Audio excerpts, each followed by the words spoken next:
السلام علیکم ورحمۃ اللہ وبرکاتہ۔ الحمد للہ وحدہ والصلاة والسلام علی من لا نبی بعدہ، فاعوذ باللہ من الشیطان الرجیم، بسم اللہ الرحمن الرحیم۔ انا لننصر رسلنا والذین آمنوا فی الحیاة الدنیا ویوم یقوم الاشہاد یوم لا ينفع الظالمین معذرتهم ولہم اللعنۃ ولہم سوء الدار۔ صدق اللہ العظیم۔ محترم بزرگ اور عزیز ساتھیوں، سورۃ المومن کے تفسیر ہمارے درمیان چل رہی ہے اور اس کے 5 رکوع کی تفسیر آپ حضرات کے سامنے مکمل ہو چکی ہے۔ یہ جو آیتیں میں نے ابھی پڑھی ہیں یہ 6 رکوع کی آیتیں ہیں۔ اس میں اللہ تبارک و تعالیٰ نے رسولوں اور اہل ایمان سے نصرت اور مدد کا وعدہ فرمایا ہے اور ظالموں کے لیے، گنہگاروں کے لیے لعنت اور جہنم کا تذکرہ فرمایا ہے۔ اللہ تبارک و تعالیٰ فرماتے ہیں انا لننصر رسولنا، بلا شبہ ہم ضرور مدد کریں گے۔ کس کی؟ والذین آمنوا، رسولوں کی مدد کریں گے اور ان کی مدد کریں گے جو ایمان لاتے ہیں۔ تو ایمان پر اللہ تبارک و تعالیٰ کے طرف سے مدد کا اعلان، اللہ نے وعدہ فرمایا رسولوں کو اور ایمان والوں کو اللہ تبارک و تعالیٰ بے سہارا نہیں چھوڑیں گے۔ اللہ ان کی دنیا کے اندر بھی مدد کریں گے اور آخرت میں بھی مدد کریں گے۔ انا لننصر رسولنا، بے شک ہم بلا شبہ مدد کریں گے رسولوں کی، والذین آمنوا اور ایمان والوں کی، فی الحیات الدنیا، دنیاوی زندگی میں بھی، ویوم یقوم الاشہاد، اور گواہی کے دن میں بھی، یعنی وہ قیامت کا دن ہوگا۔ قیامت کے دن کے بہت سارے نام ہیں، اس کے اندر ایک نام اس کو یوم الاشہاد یعنی گواہیوں کا دن کہا جاتا ہے۔ گواہیوں کا دن اس لیے کہا جاتا ہے کہ کل قیامت کے دن اللہ تبارک و تعالیٰ فرشتوں کو گواہ کے لیے کھڑا کریں گے۔ فرشتے گواہ دیں گے ایمان لوگوں کے اعمال کے سلسلے میں اور رسولوں کے دعوت و تبلیغ کے سلسلے میں، اور کافروں کے ان کے انکار کرنے اور نبیوں کو ستائے جانے کے بارے میں، کہ تمام گواہی کون دیں گے؟ کل قیامت کے دن فرشتے دیں گے۔ تو اس کو اللہ تبارک و تعالیٰ نے گواہیوں کا دن فرمایا، وہ قیامت کا دن۔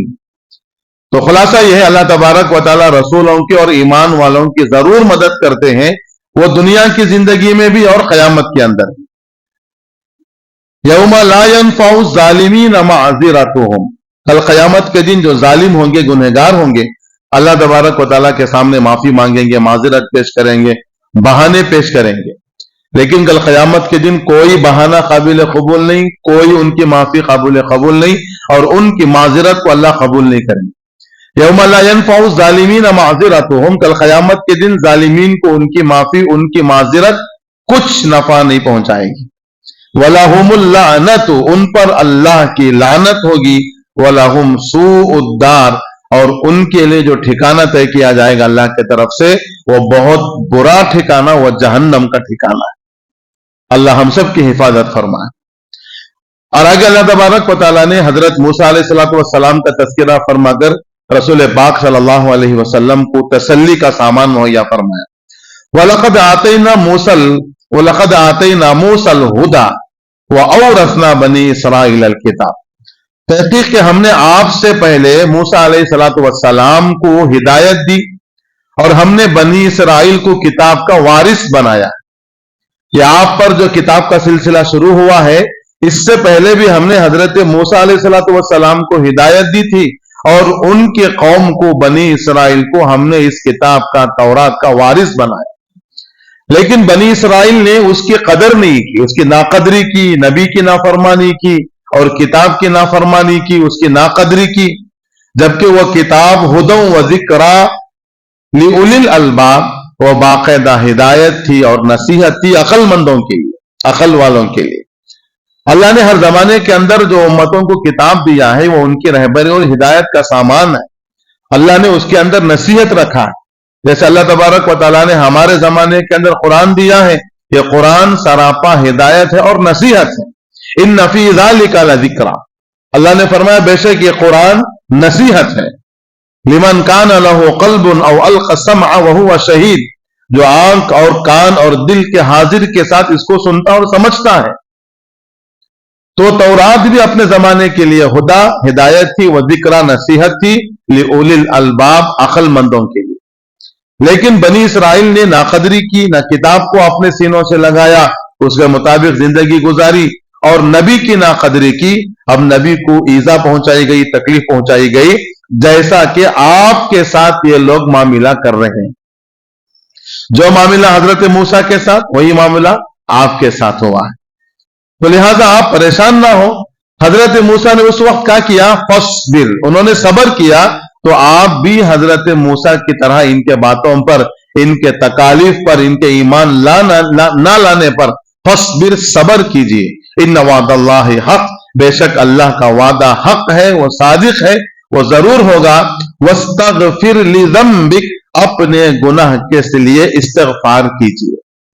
नबी को हुक्म हो रहा है वस्तगफिर लिज़म्बिक, अपने गुनाह पर क्या कीजिए, इस्तिगफार कीजिए। हालांकि नबी का कोई गुनाह नहीं है, नबी तो मासूम है।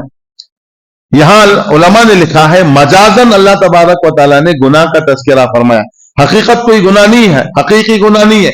मजाजन इसलिए कि हो सकता है आप तबलीग के अंदर इनके तकालीफ और इनके ईजाओं पर जो सबर करना है, सबर का हक हो सकता है आपसे कुछ अदा ना हुआ हो, तो ये गोया कि आपके हक में एक छोटा सा गुनाह साबित हो सकता है।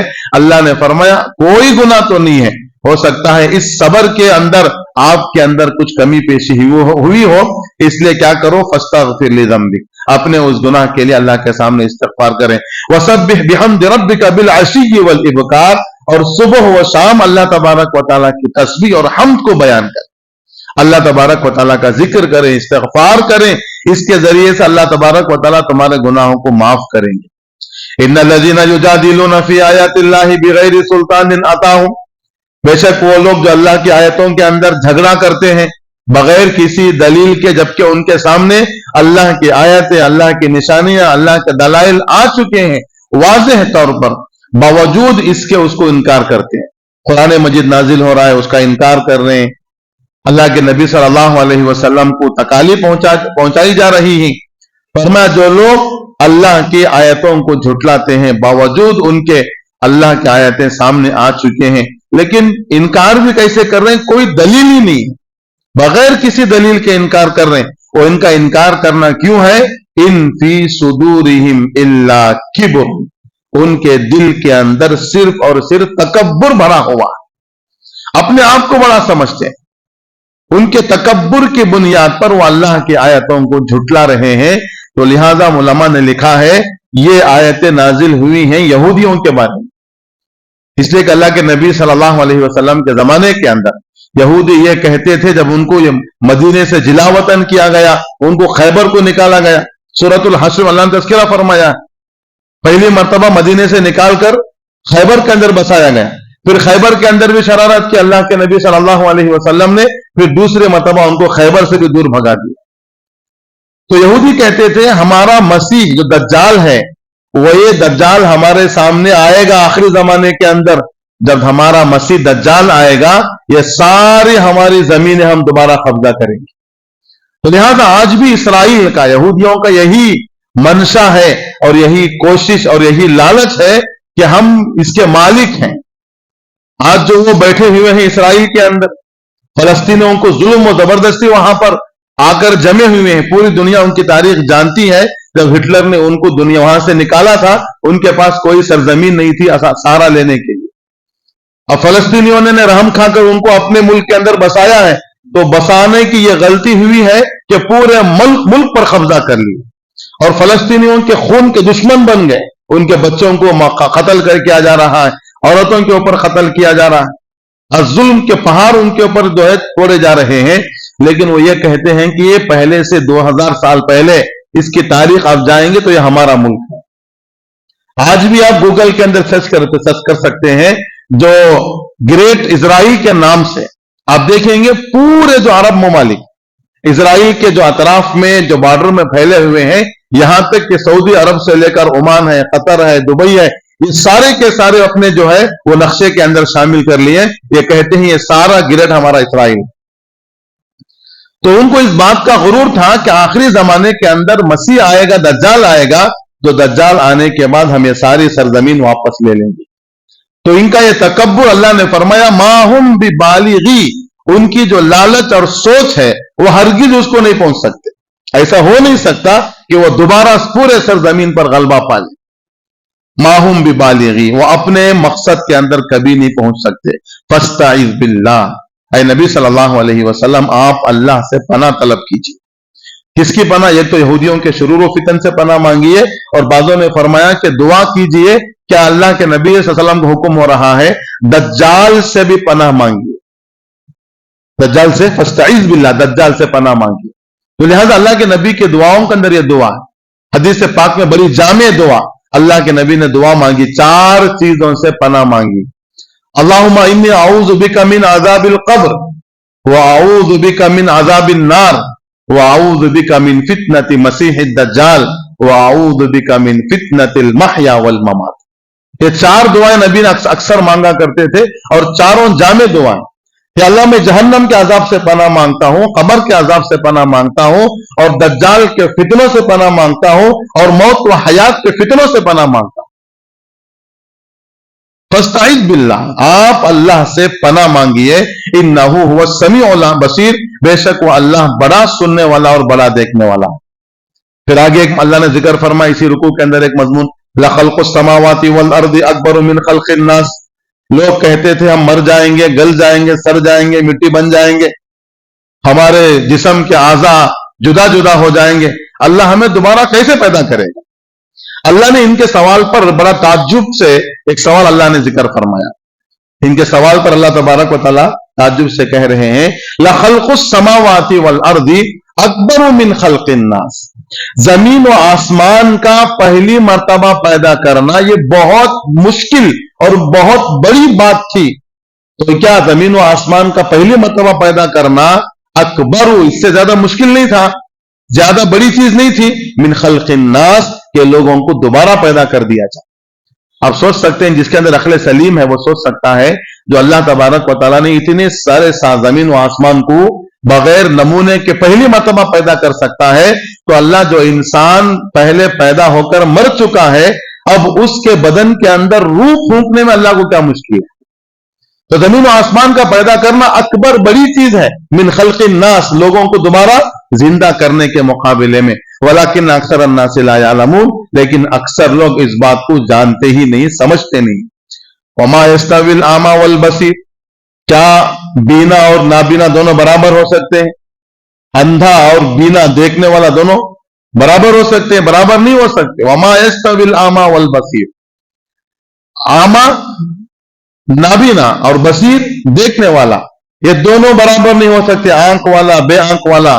वल्लज़ीना आमनू व अमिलुस सालिहाती, और जो लोग ईमान लाए और नेक अमाल करते हैं, वलल मुसी, और जो लोग गुनहगार हैं, वो दोनों बराबर हो सकते हैं? कैसे बराबर हो सकते हैं? जब अंधा और बीना बराबर नहीं हो सकते, तो ईमान लाकर नेक काम करने वाला और जो गुनहगार है वो दोनों बचके से बराबर हो सकते हैं। वो कहते थे हम सब बराबर हैं, आप बराबर नहीं हो सकते। मोमिन और गैर मोमिन दोनों बराबर नहीं हो सकते, इसलिए कि ईमान लाकर नेक काम करने वाले वो अच्छे लोग हैं, और कल क़यामत के दिन अच्छों को अच्छा बदला दिया जाएगा। वलल मुसी, और जो बुरे लोग हैं, उनके बुराई का बदला बुराई के साथ कल क़यामत के दिन दिया जाएगा। क़लीलम मा ततज़क्करून, बहुत कम लोग हैं जो नसीहत हासिल करते हैं। अब नेक लोगों को बुरे लोगों को बदला दिया जाएगा, उसके लिए क्या शर्त है? क़यामत का बर्पा होना शर्त है। इन्ना साअत लआतियतुन ला रैबा फीहा, क़यामत बेशक जरूर कायम होगी, उसमें किसी किस्म का शक नहीं है। वलाकिन अक्सर अन्नास ला युमिनून, लेकिन अक्सर लोग क़यामत पर ईमान ही नहीं लाते। इसलिए क़यामत पर ईमान लाएंगे, मरने के बाद दोबारा जिंदा होने पर ईमान लाएंगे, जाहिर सी बात है बहुत सारे गुनाहों को छोड़ना पड़ेगा। इसलिए इंसान ये चाहता है कि क़यामत का तज़किरा ही ना किया जाए, हम उस पर ईमान नहीं लाते। अब आखिरी आयत में अल्लाह तबारक व तआला ने बड़ी 2 इनामात का तज़किरा फरमाया। वक़ाल रब्बुकुम उदऊनी अस्तजिब लकुम, वक़ाल, और तुम्हारा रब ने फरमाया, वक़ाल रब्बुकुम, तुम्हारा रब तुमको कहता है, उदऊनी, मुझसे दुआ मांगो, मुझको पुकारो, अस्तजिब लकुम, मैं तुम्हारी दुआओं को कबूल करूंगा। یہ कितनी बड़ी मेहरबानी अल्लाह तबारक व तआला की तरफ से। अल्लाह बंदे को खुद हुक्म कर रहे हैं कि मुझे पुकारो, मुझसे मांगो, और दुआ करने का हुक्म अल्लाह दे रहे हैं, और उसकी दुआ को कबूल करने का वादा भी अल्लाह कर रहे हैं। इसलिए दुआ बहुत अहम इबादत है। अल्लाह के नबी ने फरमाया तमाम इबादतें जैसी इबादत है, दुआ भी क्या है, एक मुस्तकिल इबादत है। बल्कि आगे बढ़कर अल्लाह के नबी ने फरमाया अद्दुआउ मुख्खुल इबादा, दुआ तमाम इबादतों की मग़ज़ है। जैसे आप फ्रूट वगैरह खाते हैं, ड्राई फ्रूट्स में छिलका असल नहीं होता, उसके अंदर का जो मग़ज़ होता है वो असल होता है। मिसाल के तौर पर बादाम आप लें, बादाम के अंदर उसका छिलका असल है कि उसका अंदर जो गिरी है, उसके अंदर जो मग़ज़ वो असल है।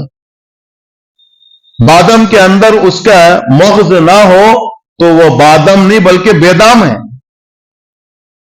बादाम के अंदर मग़ज़ ना हो तो उसे बादाम क्या होंगे, वो बादाम नहीं होंगे, बेदाम हो जाएंगे, उसका कोई दाम नहीं है। असल दाम तो किसका है, मग़ज़ का है। अल्लाह के नबी ने फरमाया दुआ इबादतें तो बहुत सारी हैं, लेकिन तमाम इबादतों के अंदर जो इबादतों का मग़ज़ है वो दुआ है। क्यों दुआ है, इसलिए कि इबादत असल में कहते हैं बंदा अल्लाह तबारक व तआला के सामने अपनी आजीज़ी व इनकिसारी जाहिर करे, अपनी जिल्लत और रुसवाई अल्लाह के सामने पेश करे, अपने आप को छोटा बनाकर अल्लाह के सामने पेश करे। नमाज के अंदर होता क्या है, हाथ बांधकर आजीज़ी के साथ खड़ा रहता है, अल्लाह की तारीफ बयान कर रहा है, अल्लाह की बड़ाई बयान कर रहा है, फिर सर झुकाता है, फिर खड़ा होता है, फिर सोचता है इस पर मेरी जिल्लत जाहिर नहीं हुई, अल्लाह की बड़ाई मुकम्मल नहीं हुई। अपने जिस्म का सबसे मुअज़्ज़ज़ जो जगह है पेशानी, अब उसको जमीन पर रख देता है। गोया कि अल्लाह के नबी ने फरमाया अस्साजिदु यस्जुदु अला क़दमैर रहमान, सजदा करने वाला रहमान के कदमों पर सजदा करता है, अल्लाह के कदमों पर अपनी जमीन को रखकर कहता है या अल्लाह मैं जलील और रुसवा। ये इबादत है। तो दुआ को इसलिए मौक़ फरमाया कि दुआ के अंदर भी इंसान अपनी जिल्लत और रुसवाई को जाहिर करे, आजीज़ी व इनकिसारी, खुशू व खुजू, अल्लाह तबारक व तआला के सामने रोना धोना हो। अल्लाह के नबी ने फरमाया दुआ अल्लाह तबारक व तआला के सामने मांगो तो रोने की कोशिश करो, फइल्लम तबकू फतबाकू, रो नहीं सकते कम से कम रोने की सूरत तो करो। अब देखो दुआ का तज़किरा अल्लाह ने फरमाया उदऊनी अस्तजिब लकुम, मुझसे दुआ मांगो मैं तुम्हारी दुआ क्या करूंगा, कबूल करूंगा। अब दुआ इबादत अल्लाह ने आगे खुद जिक्र फरमाया इन्नल्लज़ीना यस्तकबिरूना अन इबादती, जो लोग मेरे सामने इबादत करने से तकब्बुर करते हैं, दुआ मांगने से तकब्बुर करते हैं, लोग हाथ उठाकर मांगने को शर्माते हैं, अल्लाह के सामने हाथ उठाकर मांगने को शर्माते हैं। हमने कई मर्तबा देखा है, बाज़ मर्तबा निकाह की मजलिस के अंदर, मैंने इससे पहले भी सुनाया है, एक मर्तबा निकाह हुआ, लड़की के वालिद साहब ने बड़े हाथ पकड़कर कहा हजरत अच्छी दुआ करना, अच्छा दुआ मांगना ताकि मेरी बच्ची की जिंदगी संवर जाए। अब निकाह के मजलिस के बाद दुआ के लिए हाथ उठाया जा रहा है, अब निकाह के अंदर दुआएं दी जा रही, दुआएं मांगी जा रही उसी जोड़े के लिए, शोहर के लिए, बीवी के लिए, लेकिन बाजू लड़का बैठा है बड़े तकब्बुर के साथ हाथ उठाने को तैयार नहीं। और बहुत सारे लोग मजमे के अंदर दुआ मांगने को शर्माते हैं। नमाज के बाद दुआएं कबूल होती हैं, फर्द नमाज के बाद। हाँ, एक मसला यह है कि दुआ इज्तिमाई जहरी तो नहीं है, इनफिरादी दुआ है, लेकिन एक तबका मुस्तकिल दुआ से महरूम। गोया कि हाथ उठाकर मांगने में, अपनी आजीज़ी व इनकिसारी जाहिर करने में लोग शर्माते हैं। भरी मजलिस के अंदर पूरे हाथ उठाए हैं, ये तकब्बुर के साथ हाथ नहीं उठाएंगे और ये जाहिर करेंगे नहीं नहीं हमें नहीं मानते, दुआ नहीं मांगेंगे, हम दुआ में बैठे रहेंगे, लोगों को सबक सिखाएंगे और ये लोगों के सामने ये अमल पेश करेंगे, नहीं दुआ नहीं मांगेंगे, हाथ चुप बिठाकर बैठे रहेंगे और दुआ खत्म होगी उठकर चले जाएंगे। अरे भाई इमाम के पीछे दुआ नहीं मांग सकते, आपको शर्म आती है, कम से कम बैठकर बाद में तो दुआ मांगो। दुआ में हाथ नहीं उठाते, दुआ खत्म होते मस्जिद से बाहर निकल जाते। इन्नल्लज़ीना यस्तकबिरूना अन इबादती, जो लोग मेरे सामने दुआ मांगने से तकब्बुर करते हैं, सयदखुलूना जहन्नम दाखिरीन, अन करीब हम उनको जलील करके जहन्नम के अंदर दाखिल करें। तो लिहाजा दुआ बहुत बड़ी इबादत है। अल्लाह के नबी ने फरमाया लैसा शैउन अकरमु अलल्लाहि मिन दुआ, अल्लाह ताला के नजदीक दुआ से बढ़कर कोई चीज बुजुर्ग और बरतर नहीं है। दुआ मांगने से आदमी छोटा नहीं होता, अल्लाह तबारक व तआला के नजदीक वो दुआ, अल्लाह के नजदीक दुआ से बढ़कर कोई चीज बुजुर्गी और बरतरी वाली नहीं। اور جو انسان دعا مانگتا اللہ اس سے خوش ہوتے ہیں، جو دعا نہیں مانگتا اللہ اس سے ناراض ہوتے ہیں۔ مشکات شریف میں اللہ کے نبی نے فرمایا من لم یسأل اللہ یغضب علیہ، جو اللہ کے سامنے دعا نہیں مانگتا اللہ اس پر غصہ ہوتے ہیں۔ عجیب معاملہ اللہ کا، دنیا والے مانگنے سے ناراض ہوتے ہیں، اللہ تبارک و تعالیٰ نہیں مانگنے سے ناراض ہوتا ہے۔ اللہ کا در بڑا عجیب ہے، دنیا والے مانگنے سے کیا ہوتے ہیں؟ ناراض ہو جاتے ہیں، اس پر اپنے دروازہ کو بند کر دیتے ہیں کیونکہ یہ مانگنے والا ہے۔ اللہ تبارک و تعالیٰ نہ مانگنے سے ناراض ہوتے ہیں، مانگنے پر کیا ہوتے ہیں؟ خوش ہوتے ہیں۔ تو لہذا دعاؤں کا اہتمام ہمیں کرنا چاہیے۔ اللہ کے نبی نے حدیث پاک کے اندر فرمایا لا تعجزوا فی الدعاء، دعا مانگنے سے عاجز مت بنو، دعا کو مانگنے سے عاجز مت بنو، یعنی دعا مانگنا مت چھوڑو، اس لیے کہ فَإِنَّهُ لَن يَهْلِكَ مَعَ الدُّعَاءِ أَحَدٌ، اس لیے کہ جو انسان دعا کے اندر لگا ہوا ہے اللہ اسے کبھی ہلاک نہیں کرتا، بلکہ فرمایا مومنوں کے لیے دعا تو ہتھیار ہے، مومنوں کے لیے دعا کیا ہے؟ ہتھیار ہے۔ تو لہٰذا ہم اپنے اوقات کے اندر مستقل طے کریں کہ اپنے اوقات کے اندر یہ وقت ہماری دعاؤں کا ہے، اللہ تبارک و تعالیٰ کے سامنے عاجزی کریں، انکساری کریں، اور دعا کی قبولیت کے بہت سارے اوقات کتابوں کے اندر لکھا ہوا ہے، احادیث کے اندر موجود ہے۔ اس کے اندر فرمایا جمعے کے دن ایک خاص گھڑی ہے جس میں اللہ تبارک و تعالیٰ دعا کو قبول فرماتے ہیں، اور وہ کون سی ساعت ہے، وہ کون سی گھڑی، اللہ نے اس کو مخفی رکھا ہے۔ اللہ کے نبی نے حدیث پاک کے اندر فرمایا کہ جب امام خطبے کے لیے کھڑا ہوتا ہے، خطبے سے لے کر نماز سلام پھیرنے تک اس کے درمیان دعا قبول ہوتی ہے، اور بعضوں نے کہا 2 خطبوں کے درمیان جو مختصر جو وقت ہوتا ہے اس کے اندر دعا قبول ہوتی ہے، اذان کے بعد اقامت کے درمیان دعا قبول ہوتی ہے، کعبۃ اللہ کو پہلی مرتبہ دیکھنے سے دعا قبول ہوتی ہے، بارش کے وقت جو نازل ہوتی ہے اس وقت دعا مانگو قبول ہوتی ہے، اذان کے بعد جو دعا مانگی جاتی ہے اللہ تبارک و تعالیٰ قبول فرماتے ہیں، اور تہجد کے وقت میں جو دعا مانگی اللہ کیا کرتے ہیں؟ وہ قبول فرماتے ہیں۔ تو لہذا دعاؤں کے اوقات بہت سارے ہیں، اپنے آپ کو دعاؤں کے اندر لگانے کی کوشش کریں۔ اللہ تبارک و تعالی ہم تمام کو صحیح معنوں میں آداب کے ساتھ اللہ کے سامنے دعا مانگنے کی توفیق عطا فرمائے۔ وما علینا الا البلاغ۔